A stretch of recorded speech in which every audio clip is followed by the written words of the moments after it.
Nathan go merere telawa, go ngai tabua, ando talita kana varronga na Radio Fiji 1 nando maiviti. Radio Fiji 1 nando maiviti. In this bulletin, Rambuka continues to change tune. CBD buildings under the spotlight. And does Christmas shopping really help an economy? From the studios of FBC Suva.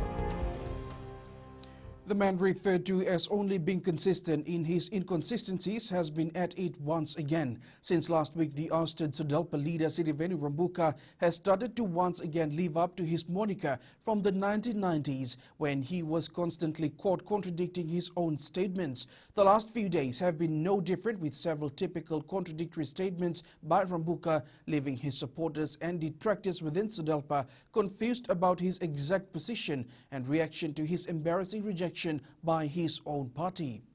Last Friday, after the management board meeting, Sitiveni Rambuka told media different versions of what he is planning to do. This was him to FBC News on the mentioned day.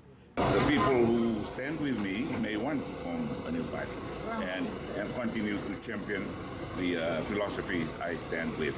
In the same interview, he says his political philosophy is well and alive, and he will consider his next move after Parliament is dissolved in 2022. What caught the eye of many was that on the same day he told other media very different things.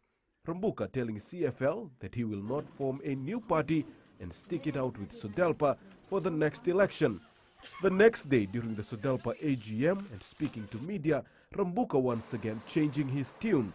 He said, "No, I will not form a new political party. This party carries what I believe should be done in Fiji, so I will stay with the party."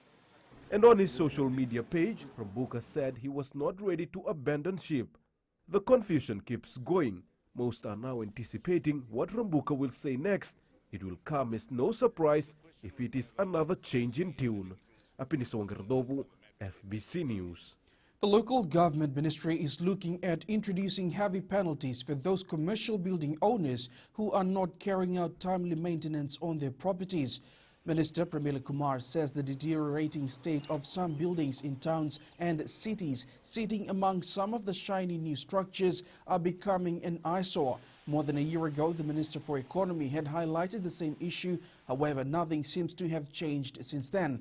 The local government minister says some commercial building owners are not reinvesting in upgrading their properties, hence giving the towns and cities a gloomy look. Kumar assures this issue will be soon addressed. We are reviewing Town and Country Planning Act at the moment, and there will be provisions for us to put fines or some warning letters that needs to go to the building owner to renovate their property. It's better to be bold and get tested than to be ashamed and dead. Testicular cancer survivor Amitesh Narayan says many patients fear the stigmatizations and victimization, which leads to late presentation. Doctors believe testicular cancer is a very rare form of cancer, but if left untreated, it kills young men in a year or two. Narayan says countering the notion that testicular cancer is embarrassing and a taboo continues to be a challenge for the survivors. Narayan believes family support is one thing that has encouraged him to fight the battle. I didn't turn up to doctors. I discussed with a couple of friends. They said it's just regular. It will just go away soon. So I was away from hospital for quite some time until January, when the back pain and the lump got me really stuck on.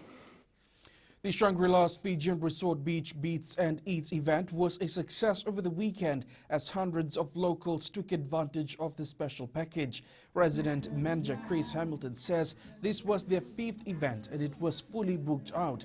Hamilton says the event has generated a lot of interest since it started 5 months ago, with various local musicians and artists now making it more exciting.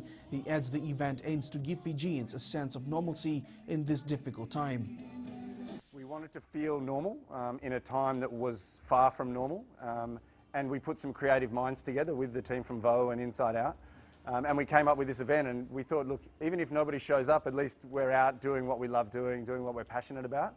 And I think it's that passion and authentic want to do something that's made the event so successful. So we've been overwhelmed with the success.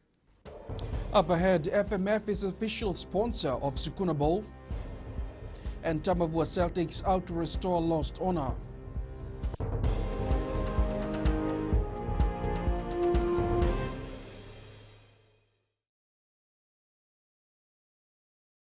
Hi, Bula. I'm Selai from Nandi. I love Gold FM, only the classic hits. Gold FM, only the classic hits.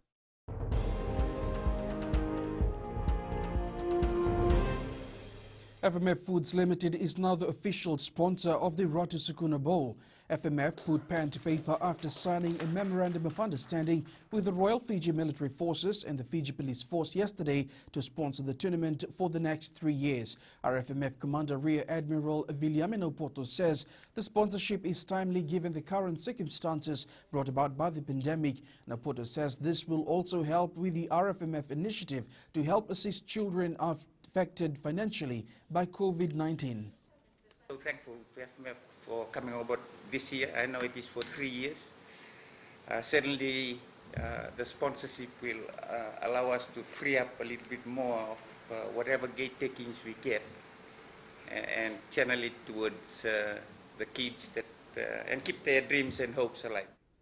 Consistency will be key for the newly included players in the National Sevens men's extended squad. Head coach Gareth Baber says all the players in the squad proved themselves in local competitions, including the Skipper Cup and Marist Sevens tournament. He says for the players to make the final selection, they will need to continuously show the qualities they were chosen for.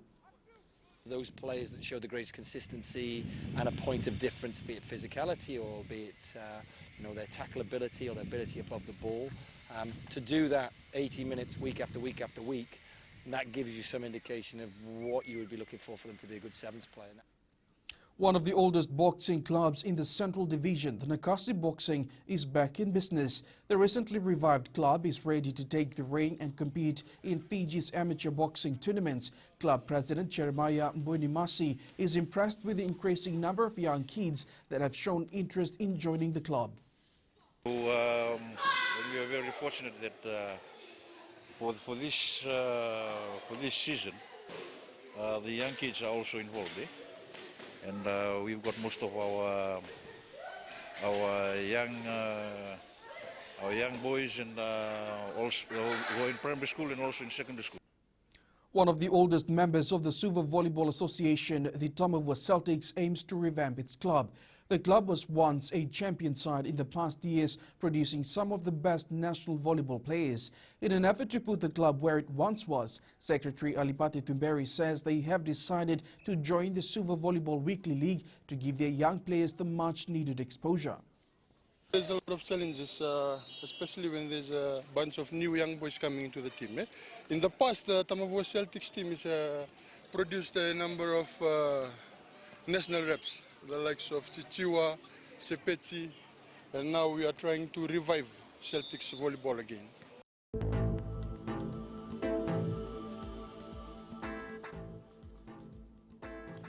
Fine weather apart from brief showers over the eastern parts and interior of the larger islands can be expected today.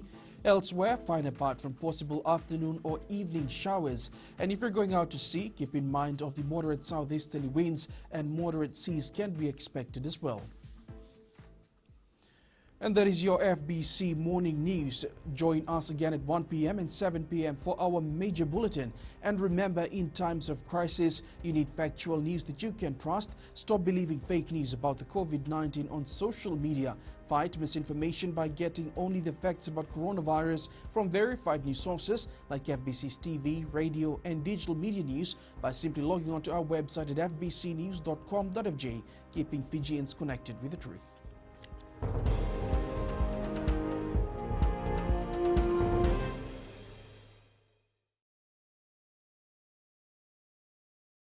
Hi, my name is Prashant. I live in Suva. I love Mirchi FM because Mirchi FM, it's hot. Mirchi FM, it's hot.